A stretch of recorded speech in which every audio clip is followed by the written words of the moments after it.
mucho detalle, pero es bastante sencillo. No es, las vértebras no tienen los detalles que tienen los huesos que ustedes estudiaron, como el húmero, o el dorsal, o el fémur, que tienen muchos detalles. La vértebra tiene mucho menos. La columna vertebral, o sea, en el esqueleto de cuello y tronco, nosotros vamos a estudiar toda la columna vertebral. Eso quiere decir que vamos a incluir las regiones lumbar, sacra y coxígea. Y eso quiere decir que en el segundo parcial le pueden preguntar sobre esas vértebras, porque se va a dar columna vertebral completa. ¿Está bien? Y tórax, los huesos del tórax que sí están en el tórax, que son las costillas y el esternón, ¿no? Entonces, para que tengan eso en la mente, no vaya a ser que le vayan a preguntar una pregunta del sacro en el examen práctico y digan, no, pero el sacro no va en tórax. Entonces, toda la columna vertebral se va a preguntar en el segundo parcial. ¿Está bien? Entonces, ¿dónde está situada la columna vertebral? En la parte posterior y media del cuello y del tronco, ¿no? ¿Y cómo está constituida? Por vértebras. ¿Cuántas vértebras hay? Sí, ¿30 y cuánto? Ni 31, ni 30, ni 32. 33 es lo más común. Puede ser menos, pero 33 es lo más común. 7 vértebras cervicales, 12 vértebras torácicas, 5 lumbares, 5 sacras y 4 coxígeas. Las vértebras de las regiones del sacro y del coxis se fusionan en el desarrollo, más o menos alrededor de los 30 años o menos, se fusionan formando dos huesos, que son el sacro y el coxis. Michelle. ¿No? María. Elisa, era la otra. Es verdad. Me dijo que estaba. esa no es Elisa.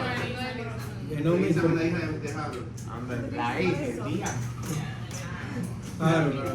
Claro, es bueno tener hija, Jaro. No, ahora no, ahora no. Gasta mucho, pero es bueno tener. Entonces las vértebras coxígeas, que son 4, se fusionan en un hueso que se llama coxis, y la vértebra sacra se fusiona en un hueso que se llama sacro. El sacro y el coxis son huesos planos, pero estas vértebras que quedan independientes, que son las cervicales, las torácicas y las lumbares, se clasifican como irregulares, y eso se lo dijo el doctor Cova en Introducción a la Anatomía. La página no me recuerdo. El origen de todas las vértebras y de todos los huesos del tórax es por ossificación endocondral o cartilaginosa. O sea, basado en un molde cartilaginoso es sustituido por hueso. El cartílago que está de molde es el cartílago hialino. Es cartílago hialino. ¿Está bien? Entonces, miren ahí la columna vertebral en una vista anterior, en una vista posterior. Fíjense que en estas ambas vistas la columna vertebral es rectilínea. Sin embargo, en esta vista, que es la vista lateral, fíjense que tiene curvaturas, que van a ser las curvaturas fisiológicas, excepto que haya determinadas patologías que la conviertan en patológicas. Fíjense que las vértebras, a medida que van descendiendo, aumenta el tamaño de sus cuerpos vertebrales. En la región lumbar es donde están los cuerpos vertebrales de mayor tamaño, y las vértebras en general cumplen las 3 funciones que ustedes conocen principales de los huesos, que son el sostén, la protección y el movimiento. Sostén porque sostienen el cuerpo, movimiento porque las vértebras entre sí se mueven. Las regiones de más movimiento de la columna vertebral son la cervical y la lumbar. Y protección porque miren todo lo que hay dentro del conducto vertebral. Está la médula, las arterias espinales, 2 posteriores y una anterior, por tanto esto es una vista posterior. Ya viendo esto, es una vista posterior porque esas son las espinales posteriores. Están las meninges, de adentro hacia afuera, pía madre, aracnoide, y la que está en morado es la dura madre. También en la médula, dentro del conducto vertebral, está espacios, por ejemplo el espacio subaracnoideo, está entre la aracnoide y la pia madre, que tiene líquido cerebroespinal que se obtiene mediante una punción lumbar para hacer análisis de ese líquido y establecer diagnóstico de patología que tenga el paciente, que puede ser una meningitis bacteriana o una meningitis viral, entre muchos tipos de patologías. Ese líquido está en el espacio subaracnoideo. Ajá. Le puedo hacer una pregunta que siempre ha sido como muy curioso. Usted sabe que cuando uno le va a hacer a poner una epidural, el anestesiólogo inserta la aguja y entonces extrae un poco de líquido cefalorraquídeo para ver si está en el área que es. Entonces se inyecta entre la... En el epidural no hay espacio, no hay líquido subaracnoideo. Exacto, será como que yo siempre sabía que cuando le entraban extraían un poco de líquido para ver si estaba... Eso es cuando entra en el espacio subaracnoideo. Exacto, pero la epidural... No en el epidural. Exacto, la epidural se pone por encima de la dura madre. Ahora te voy a decir, el epidural está entre la dura madre y la pared ósea. El espacio epidural va a tener en su interior, mírenlo aquí, tejido adiposo, que es el amarillito, esto que ustedes ven aquí, y un plexo venoso, que es el plexo venoso vertebral interno o de Balson. Ese plexo está en el espacio epidural. Se inyecta el espacio epidural, hay veces corticoides, para disminuir un dolor que tenga el paciente en la espalda, arriba o abajo, se inyecta el espacio con mucho cuidado. Porque no es lo mismo inyectar arriba que inyectar después de L2 para abajo, porque la médula espinal termina a nivel entre L1 y L2.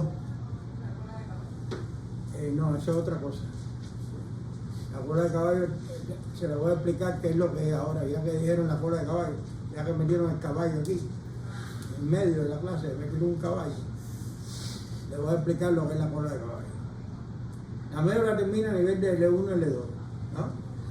Entonces, donde es más seguro en un adulto, fíjense que aclaro, en un adulto, hacer la punción lumbar es entre L3 y L4 o entre L4 y L5, es donde se hace la punción lumbar. Entonces se coge el nivel de las crestas ilíacas, ya lo conocemos, por eso lo expliqué. La parte superior de las crestas ilíacas se traza una línea imaginaria y eso es a nivel de L4. Y entonces ahí se busca, el paciente se dobla hacia adelante y se busca el espacio entre las apófisis espinosas, o sea, el espacio entre las vértebras, esa es el L4 y el L5, pues y se introduce el trocar. El trocar va a pasar piel, tejido celular subcutáneo, músculo y va a pasar sobre todo el ligamento amarillo. Bien, puede pasar el ligamento interespinal. El ligamento amarillo es el ligamento interlaminar, que está entre las láminas. Y ahí se entra, se atraviesa espacio epidural, se atraviesa la dura madre, estoy diciendo en orden, se atraviesa el espacio subdural, que es muy pequeño, se atraviesa el aracnoide, que es como una tela de araña, por eso se llama aracnoides, y entonces ahí ya se está en el espacio subaracnoideo. Se ponen 3 tubos de ensayo y se va cogiendo una cantidad de líquido que no debe pasar los 3 mililitros en cada tubo, porque no es eso de poner el tubo ahí, ponerse a fumar un cigarro y el tubo ahí soltando líquido del paciente, porque puede haber un enclavamiento, o sea, la médula oblongada enclavarse en el agujero magno y el paciente se muere, porque en la médula oblongada hay centro cardiorrespiratorio, o sea, muere de un paro cardiorrespiratorio el paciente, así que eso hay que estar con mucho cuidado. Se pone una anestesia local y después se inyecta, o sea, se pone después el trocar y se obtiene el líquido. Entonces lo que mencionaba ella de la cola de caballo, la médula espinal en el primer trimestre de embarazo de la mujer, la médula espinal es del mismo tamaño que la columna vertebral. Entonces las raíces espinales salen horizontalmente entre las vértebras, entre los agujeros intervertebrales, salen horizontalmente. Pero a medida que pasa el tiempo, la médula espinal crece, pero a una velocidad menor que la columna vertebral. Entonces eso quiere decir que las raíces que están más inferiormente tienen que descender mucho para salir por sus orificios intervertebrales. Y entonces se forma un conjunto de raíces que son de L2 para abajo, que es lo que se considera la cola de caballo, de L2 para abajo, que forman la cola de caballo. O sea, quiere decir que la región lumbar de la médula espinal va a estar a un nivel más alto que las vértebras lumbares. ¿Me entendieron? Sí. Y como está a un nivel más alto, las raíces, sobre todo lumbares, sacra y costilla, tienen que descender. Y entonces se forma un ramillete al lado de la médula, que se llama la cola de caballo. ¿Está bien? Como dice Moisés, la columna vertebral está unida, las vértebras están unidas tanto por uniones fibrosas como cartilaginosas como sinoviales. Al igual que el tórax. El tórax tiene uniones cartilaginosas, sinoviales y fibrosas. El tórax está constituido por el esternón, 12 pares de costillas y 12 vértebras torácicas. Como ya expliqué algo de las vértebras torácicas, voy a hablar algo del esternón. El esternón está por delante, anteriormente, y se une a las clavículas y a los 7 primeros pares de costillas, que se consideran costillas las verdaderas, ¿no? Después están las costillas que se llaman falsas, y dentro de las falsas, las últimas 11 y 12 se llaman flotantes. Se llaman flotantes porque no se unen al esternón ni se unen entre sí. Pero están como flotando entre músculos, ¿no? No es que esté flotando en el aire. El esternón es un hueso plano, las costillas son huesos planos, por tanto, esas huesos tienen función de protección. Es la principal función de las costillas, aunque tienen función de sostén y movimiento. ¿Qué protegen las costillas y el esternón? Órganos torácicos y órganos abdominales, ambos. O sea, protegen el tórax, el corazón, a los pulmones, a los grandes vasos que están en el tórax. Dígase vena cava superior, por ejemplo, que está en el tórax. Dígase aorta, ascendente, arco de la aorta, aorta descendente torácico, todo eso está en el tórax. Y está protegida por el esternón o por las costillas. ¿Está bien? También las costillas más inferiores van a proteger al hígado, al bazo y al estómago principalmente, que son estructuras que están en el abdomen, y como están en el abdomen, están protegidas por el tórax, por costillas, esos órganos se llaman tóraco-abdominales. O sea, el bazo, el estómago y el hígado son órganos tóraco-abdominales. Están en la cavidad abdominal, pero están protegidos por las costillas. O sea, si usted ve un paciente que recibe una herida por debajo de la costilla 5, la quinta costilla del lado derecho, piensa en el hígado y no piensa en el pulmón. ¿Está bien? O el hígado llega hasta, más o menos hasta el quinto espacio intercostal, la parte superior del hígado.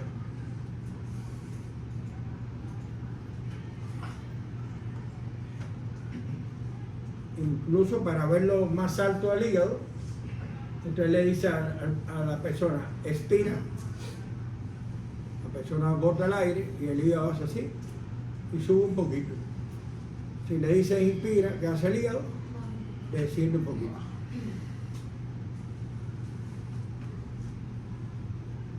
Entonces, para estudiar la columna vertebral se escoge una costilla tipo, se escoge una cesta torácica, por ejemplo, que es una vértebra que más o menos tiene la característica de la mayoría de las vértebras que son independientes. Las vértebras independientes, recuérdense que son 24, 7 cervicales, 12 torácicas y 5 lumbares. Son 24, ¿no? 24. Sume, reste, multiplique, son 24. ¿Sabes? Entonces, para poner una vértebra en posición anatómica, esta parte engrosada va hacia adelante, con la cara paralela, dispuesta horizontalmente, y tiene una prolongación en la parte posterior que se dirige, que es una sola prolongación, y que se dirige hacia abajo, ¿ves? Inferiormente. Esa es la posición anatómica. Por lo tanto, esta es la parte superior de la imagen, esta es la parte inferior, esta es la parte anterior y esta es la parte posterior. ¿Qué características comunes tienen las vértebras? Las vértebras, el cuerpo vertebral, que como le dije ahorita, va aumentando de tamaño a medida que descendemos en las vértebras independientes, porque aguantan mayor peso a medida que descienden. Este es el agujero vertebral. Los agujeros vertebrales superpuestos uno sobre otro forman el conducto vertebral que habíamos hablado ahorita, que tiene dentro las meninges, la médula, etcétera, etcétera, etcétera. Entonces está el arco vertebral, que es esto de aquí. Está unido, ese arco en la parte anterior está unido con el cuerpo, ¿ven? Y en la parte posterior se unen entre partes del mismo arco. Entonces esta parte que se une al cuerpo se llama pedículo,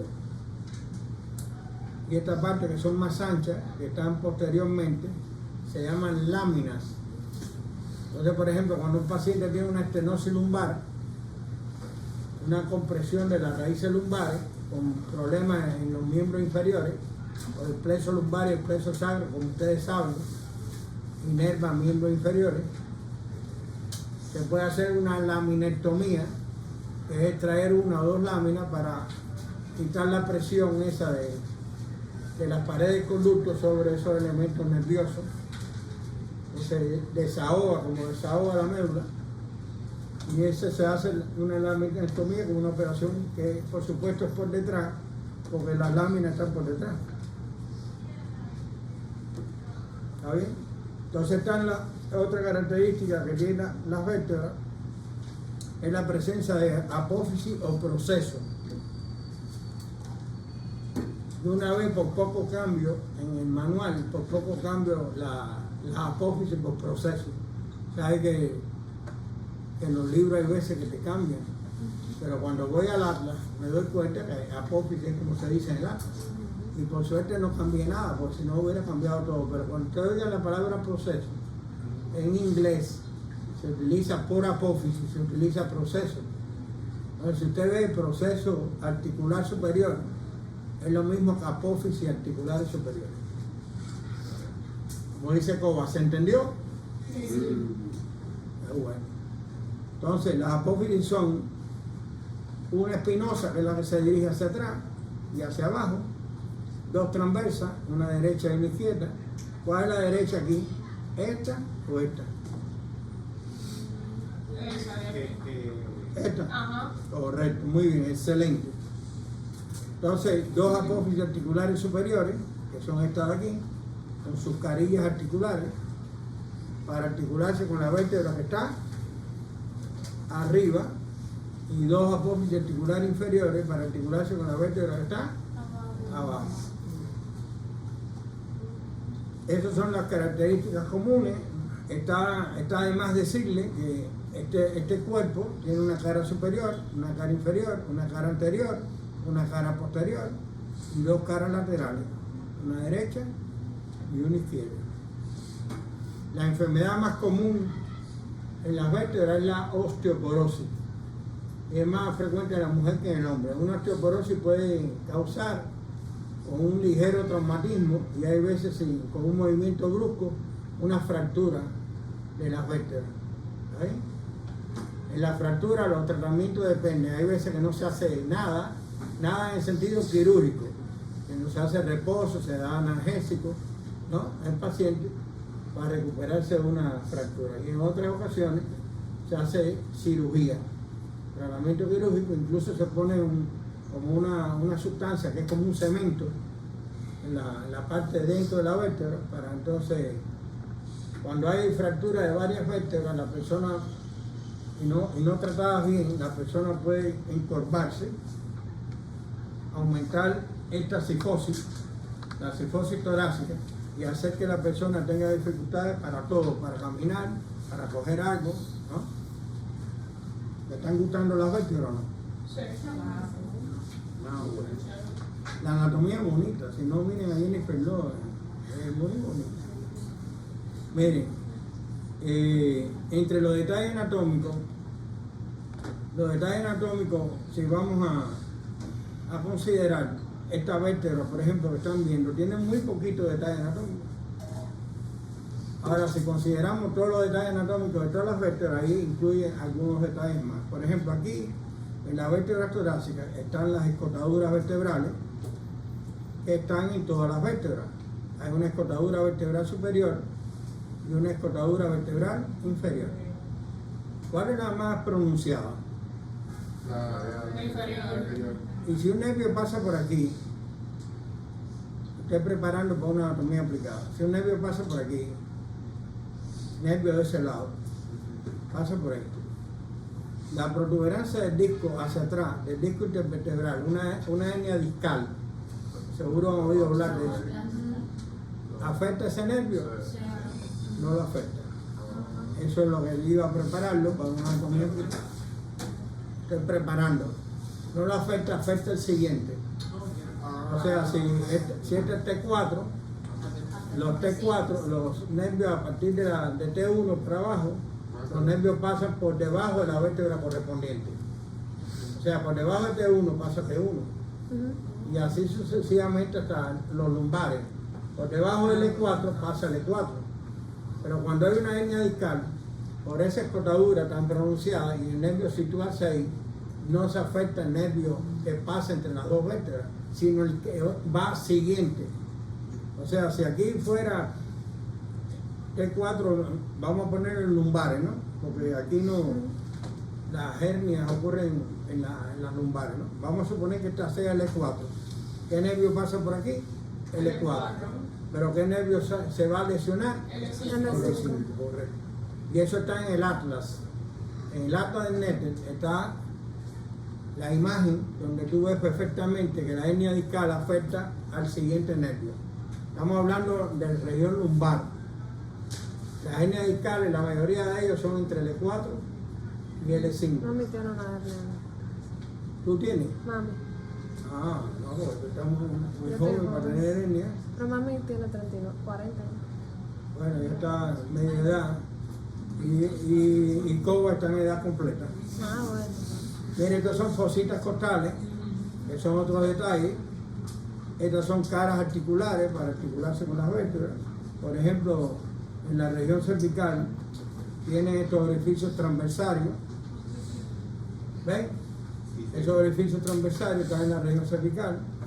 La apófisis espinosa bifurcada está en la región cervical también.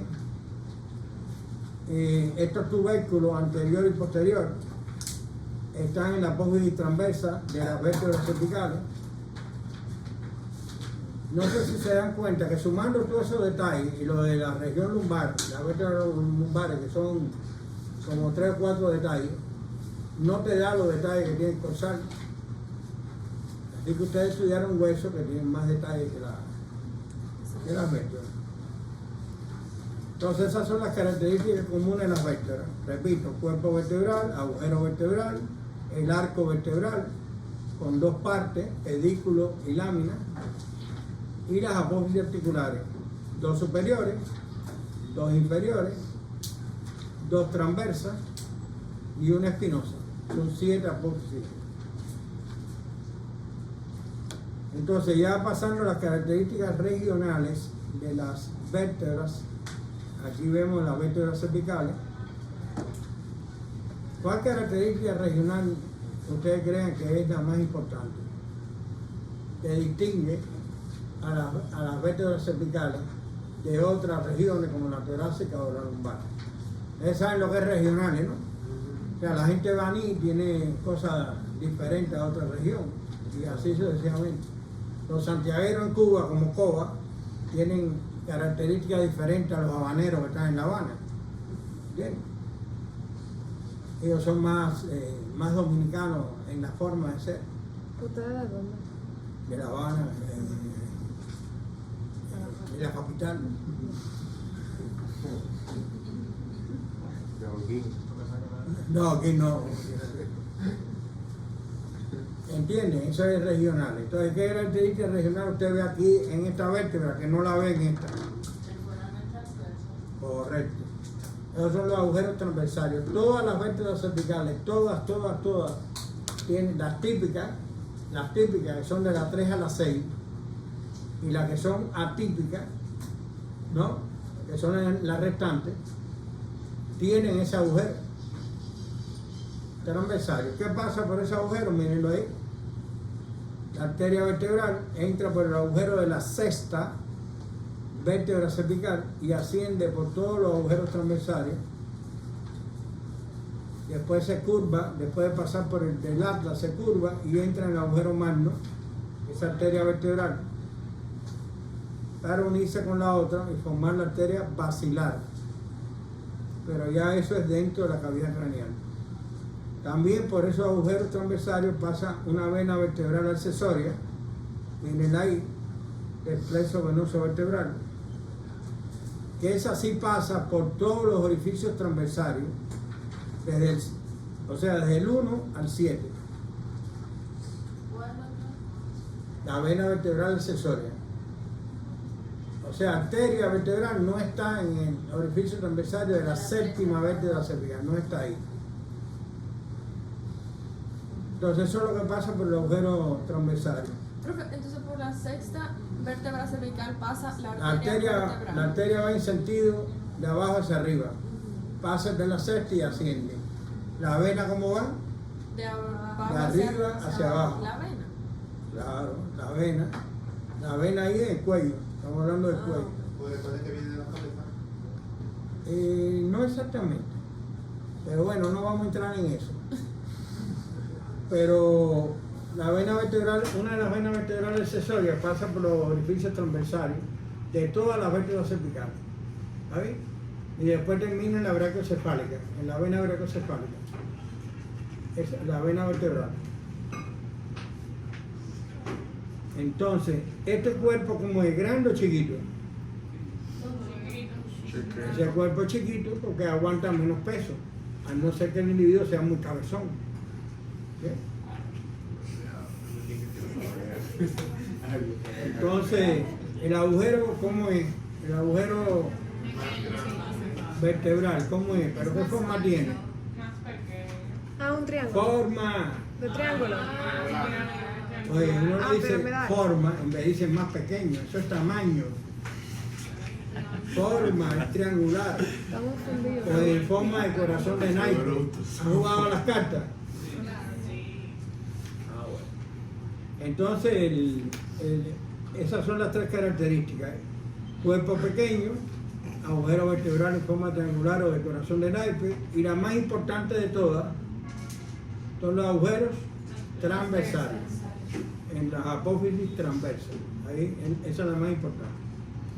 Además de eso, las vértebras cervicales en general tienen algunos detalles más, como son los tubérculos anterior y posterior. Eso lo tienen las vértebras típicas de la 3 a la 6, porque ni la 1 ni la 2 tienen dos tubérculos, ni tampoco la 7, porque la 7 ya ese tubérculo anterior ya se reduce y no se ve. Esto se llama apófisis unciforme. Este saliente está en la parte superior del cuerpo vertebral, está en los bordes, ¿ves? Se llama apófisis unciforme y lo tienen todas las vértebras cervicales, menos la 1 y la 2. Lo tienen hasta de ahí para abajo, la 3 a la 7, lo tienen. Apófisis unciforme. Pero por debajo no hay apófisis unciforme, ¿eh? La cara inferior no la tiene. Y otra característica que tienen las vértebras típicas de la región cervical, que son de la 3 a la 6, es esto que está aquí. ¿Qué es eso? La Bifurcada. Bifurcada, correcto. Eso lo tienen de la 3 a La 2 la tiene también, la apófisis bifurcada la tiene la 2, el axis. Y de la 3 a la 6 la tienen. Ya en la séptima o séptima, o sexta o séptima, esas dos, ya la apófisis ya se tiende a unir y ya se convierte en una sola. O sea que no es bifurcada. O sea, la 7 no tiene bifurcada. ¿Solo la 7 o a partir de la 7? La 7. Bueno, la 7 estamos hablando de las cervicales. Porque la torácica no tiene eso. No tiene bifurcada. Entonces las torácicas, ya hablamos de las torácicas, tienen el cuerpo mayor, de mayor tamaño. El agujero vertebral, ¿cómo es? ¿Qué forma tiene? Como casi decir. Ahora no me va a decir más pequeño. Casi decir. Le pregunté la forma. Triangular, como ovoide. No, triangular no. No lo tiene redondeado. De circular. Circular o redondeado, correcto, muy bien. Ahí la médula espinal está muy cerquita de esas paredes óseas. El cuerpo, ¿cómo es el cuerpo en tamaño? Ahí es grande. Grande en relación a qué? A las cervicales. A las cervicales. Y pequeño en relación a qué? A las lumbares. Eso es si tenemos el esqueleto de una sola persona. Pero en el laboratorio ustedes van a tener vértebras de diferentes esqueletos. Por lo tanto, el tamaño no va a ser tan importante porque las vértebras de Moisés son muy grandes en relación a la persona que está de atrás. ¿Cómo tú te llamas? Nicole. En relación a Nicole, las vértebras de Nicole son más pequeñas que las de Moisés. Entonces, cuando tenemos esqueletos en el laboratorio, vértebras de diferentes esqueletos, eso no nos ayuda mucho. Ahora, si tenemos el mismo esqueleto, sí nos ayuda. ¿Bien? Entonces, ¿cuál es la característica más importante regional de las vértebras torácicas? Las fositas costales. Son esas de fositas costales. Las fositas costales están en el cuerpo de la vértebra o en la unión del cuerpo con el pedículo. Ahí están en la unión del cuerpo con el pedículo, ¿ves? Entonces todas las vértebras torácicas tienen fositas costales en el cuerpo de la vértebra o en la frontera entre cuerpo y pedículo, todas. Ahora, las fositas costales que están en la apófisis transversa no la tienen todas, la tienen de la 1 a la 10. Entonces la 11 y la 12 no tienen fositas costales aquí en la apófisis transversa. Tienen nada más en el cuerpo. ¿Se entendió? ¿Se entendió? Sí. Toda costilla, las costillas de la 1 a la 10 se articulan en dos lugares.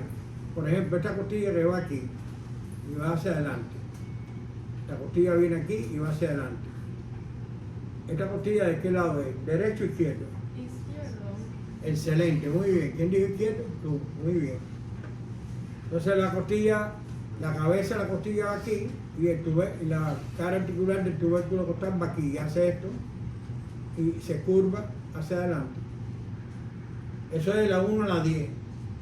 Pero la 11 y la 12 se articulan nada más ahí en la cabeza costal. O sea, la cabeza costal con la fosita costal que está en el cuerpo, solamente ahí. ¿Está bien? Pues sí, Moisés, la tarea no es fácil. Otra característica de las vértebras torácicas, de detalle, así, no tienen así, bueno, recordarse las escotaduras, pero las escotaduras están presentes en todas las vértebras. Estas son las vértebras lumbares. ¿Qué características ustedes creen que tienen las vértebras lumbares que la pueda diferenciar rápidamente de otras vértebras? Usted tiene en la mesa, usted tiene en la mesa, ahora lo que yo dije el tamaño, usted tiene en la mesa 20 esqueletos, o sea, las vértebras de 20 esqueletos, una mesa grande. esqueletos de distintas personas, altas como Moisés, ¿no? Y bajitas como los alumnos que son más bajitos aquí. Entonces, ¿qué caracteriza usted? Usted coge una vértebra y usted dice rápidamente, esa vértebra es lumbar. ¿Por qué? ¿Quién levantó la mano primero? Ella. Ella. Bueno, yo entiendo que porque tiene como 4 apófisis, ¿no? Y No, eso no es. Bueno, el cuerpo lo tiene más grande. Ah, bueno, te digo que no. Acuérdese lo que yo dije Sí, ¿verdad? cuando había distintos esqueletos. Sí, verdad. Acuérdese que la vértebra lumbar de ella, de aquella muchacha, no es la misma de Moisés. ¿No es por el agujero? ¿Por el tamaño del agujero? ¿O por la forma No del es- Yo agujero? iba a decir no, que Hay tiene una más apófisis apófisis. espinosa es más larga. O la posición La de apófisis forma. espinosa esa, que es cuadrangular en las lumbares, también es cuadrangular en la duodécima vértebra torácica. Pues la duodécima vértebra torácica es una vértebra de transición entre dos regiones. Y cuando es de transición, la 12 torácica se parece a la primera lumbar y la séptima cervical se parece a la primera torácica. ¿Se entendió? Son vértebras que están en la frontera entre dos regiones. La lámina no está en la misma. No, déjame ayudarlo. Esa vértebra, yo cojo una vértebra aquí y yo la miro y no tiene orificios transversarios, ni tiene fositas costales, es una vértebra lumbar. O sea, son dos negaciones las que me hacen ver enseguida que es una vértebra lumbar la que tengo en la mano. O sea, si no tiene orificios transversarios, ni tiene tampoco fositas costales, es una vértebra lumbar. Y aparte de eso, si tenemos el esqueleto de la misma persona, el cuerpo es de mayor que tamaño, aguanta más peso. Y el orificio es triangular. El orificio vertebral tiene forma triangular. Los alumnos deben aprenderse bien. Sobre la apófisis, repito de nuevo, esta apófisis espinosa es cuadrangular o rectangular dirigida sagitalmente hacia atrás, ¿no? Sí. Correcto. Pero yo le dije que eso lo tiene ¿quién? La 12 torácica. Por tanto, eso es una característica no solo de la lumbar, Sino la torácica también. la torácica, la 12. La 12. Solamente, only. Entonces, hay que aprenderse 3 detalles anatómicos de las lumbares para que no los cojan en el examen. Por ejemplo, esto que ustedes ven aquí. La mamaria. Ajá. La mamaria, bueno, apófisis Mamilar. mamilar. Mamilar. Leí mal. La apófisis mamilar es esa apófisis que está, fíjense que está en la apófisis articulares superiores, lateralmente, ¿ven? ¿Se dan cuenta? Estas son apófisis articulares superiores y estas son inferiores. Entonces, miren, estas son superiores y entonces esta es la apófisis mamilar. Entonces, esa apófisis que está ahí, chiquitica, ¿la ven ahí? Que es esta de aquí, que se ve un poco mejor aquí. Es la apófisis accesoria. Y por último, esta apófisis se llama transversa. Aunque la transversa verdadera no es ella, sino ella es la costiforme. Pues ustedes saben que en la etapa evolutiva existía costilla en esa vértebra, en esa región lumbar, que fueron reduciéndose hasta quedar ese detalle. Pero bueno, ustedes la van a nombrar transversa esta, accesoria esa y mamilar esa. En esas 3 apófisis se insertan músculos de la región lumbar. Entonces, llegamos entonces ya a lo que se llama características particulares. Características particulares quiere decir que son vértebras que no son típicas, son atípicas, ¿no? Por ejemplo, en la región torácica, las vértebras atípicas son en la torácica, la 1, la 2, ¿no? La 1, la 10, la 11 y la 12. En la región cervical, las atípicas son la 1, la 2 y la 7. Esas sí tienen nombres particulares. La 1 es el atlas, la 2 es el axis y la 7 la vértebra prominente. A ver, entonces, ¿cuál es esta? Se me olvidó. El atlas, ¿vista superior o vista inferior? Inferior. Es superior. ¿Es superior? Y esta es inferior. En la superior esto porque tiene una cara articular en forma de suela de zapato, ¿eh?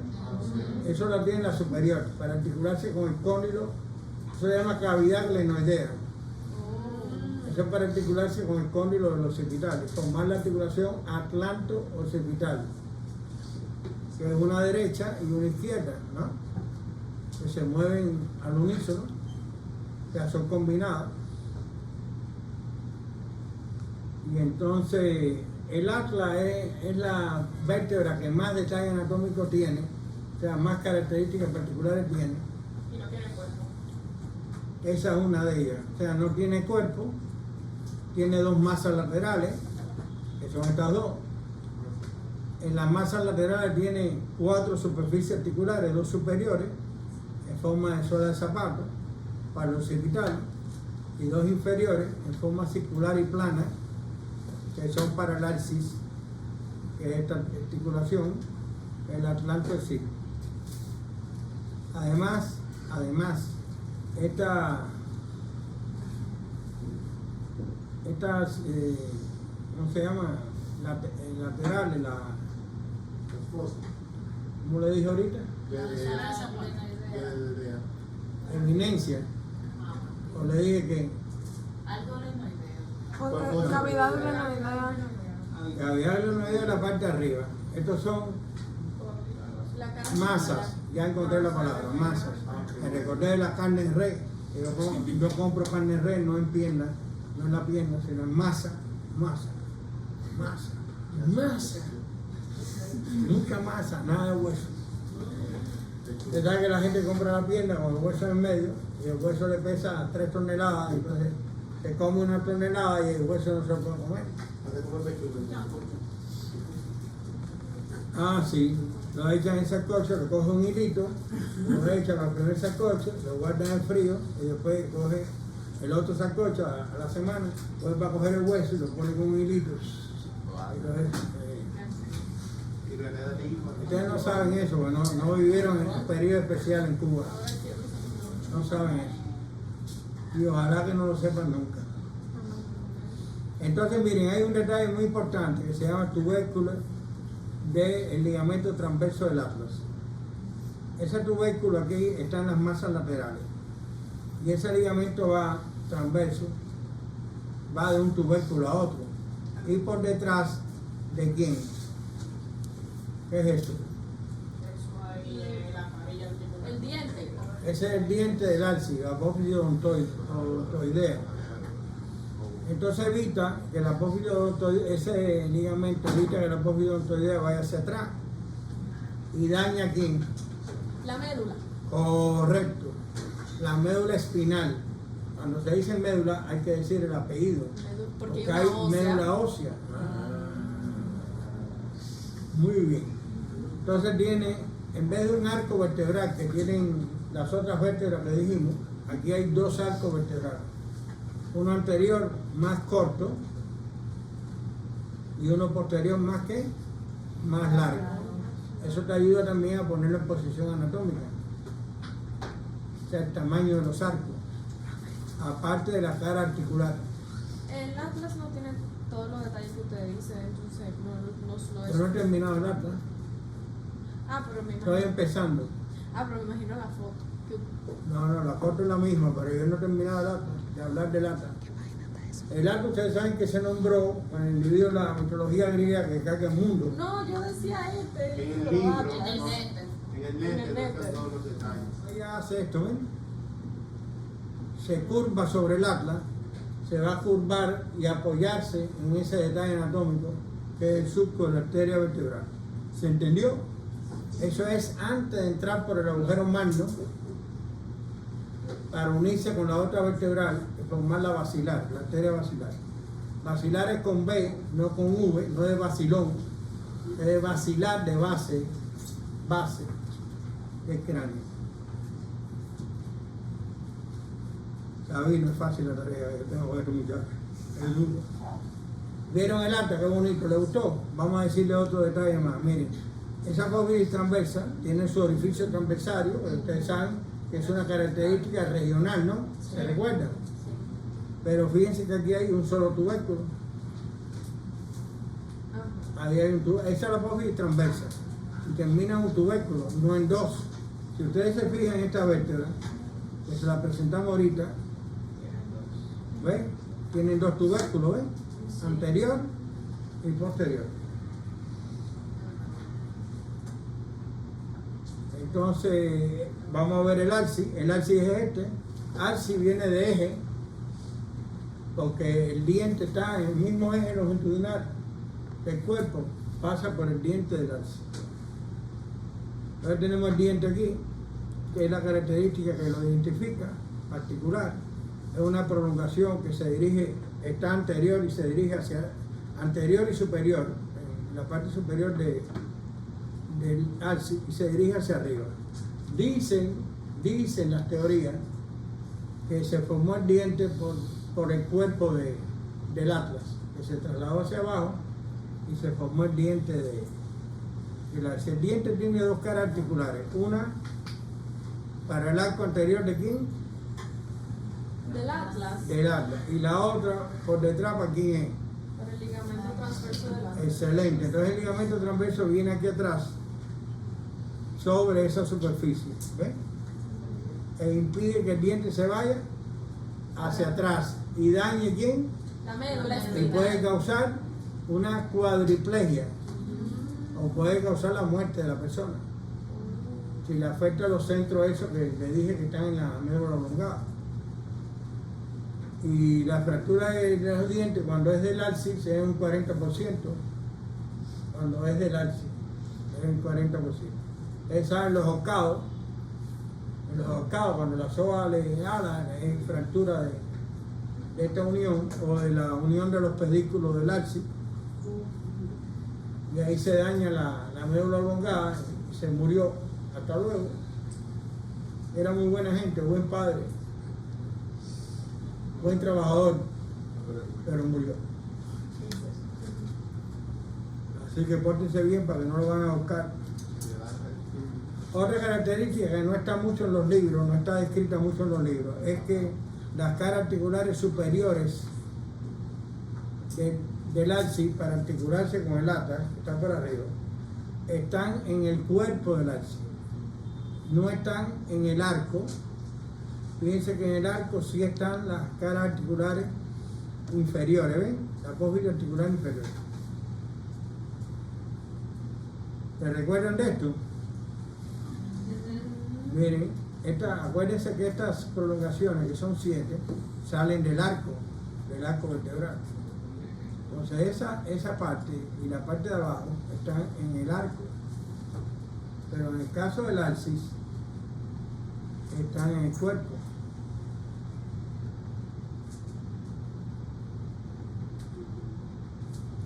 ¿Y a dónde hemos metido ahora? Mírenlo abajo, abajo. Abajo. Ajá, silla. Mírenla ahí. Ahí. Ah, mira aquí. Gracias. Miren, el alcis tiene su orificio transversario, es una característica regional. Y tiene, ¿cómo tiene la apófisis espinosa el alcis? Bifurcado. ¿Saben?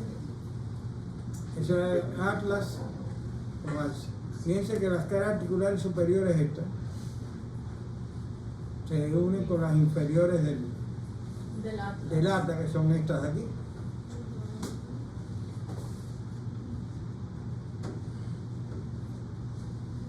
Miren, esa es una cuarta vértebra cervical y esa es una séptima. Esta es la vértebra, ¿cómo se llama? Le dije yo. Prominente. Esa es la vértebra prominente, que es la otra, la región cervical, que tiene características particulares. Acuérdense que de las 3 a las 6 son típicas. Entonces en las típicas se valoran las características comunes y las regionales, de forma general, en las típicas. Ahora las otras son atípicas, se valoran las características particulares. Entonces en la séptima, ¿cómo es la apófisis espinosa esa? Muy larga. Muy larga, muy prominente, se puede palpar. Por eso se llama prominente.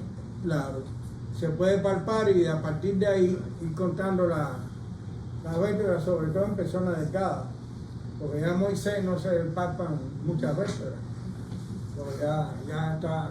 Yo me lo siento. Sí, él se siente las primeras, las no cervical, pero las de abajo ya tienen muchos panículos adiposos. Eso es grasa en español, ¿no? ¿Ahí cuántos tubérculos hay? Dos. No, hay uno y dos. Ahí en la séptima, el tubérculo anterior casi ni se ve. Entonces el que resalta es el tubérculo anterior de la sexta. Se le llaman tubérculo carotidio. ¿Por qué le llaman carotidio? Porque cuando hay un sangramiento de la carótida común, se comprime con los dedos a esa arteria contra ese tubérculo anterior de la sexta para tratar que el individuo no sangre mucho y se pueda salvar, porque una carótida común dando sangre no es fácil. Que no ha visto todas las películas, ustedes ven cuando tiene una herida en el cuello generalmente se va, se desangra. Entonces se comprime la carótida común contra ese tubérculo que sí existe, el de la sexta sí existe, incluso tiene un nombre que está en francés, que otros autores en francés, o sea, franceses le pusieron otro nombre, pero es el tubérculo carotidio. Entonces fíjense que aquí casi no hay tubérculo anterior, el que se ve es un solo tubérculo que es el posterior, ¿ven? Sí. ¿Cómo está el orificio ese en relación a este orificio? ¿Más grande o más chiquito? Más grande. No, ese es más chiquito. ¿Usted dice los transversos? Los transversarios, claro. Eso es más grande. Mira, ese orificio es más grande que ese. ¿Por qué? Porque por ese orificio de la séptima, nada más que pasa la vena vertebral. Acuérdense, como todo lo demás, pasa la arteria y la vena vertebral. Entonces, fíjense que esa vértebra es de mayor tamaño que las otras. Tiene su apófisis unciforme, ¿la ven ahí? En la parte superior. Esa es la séptima. Miren ahí otra imagen de la séptima, miren el orificio chiquito, el transversario. Ahí se nota más. Ahí se nota más que está chiquito, ¿verdad? Pero ahí yo veo como doble. Eso es cuando hay El lado veces, derecho. cuando pasan, hay veces una anomalía que pasa una vena, puede pasar por ahí doble, y ya esto lo vamos a dejar para la próxima.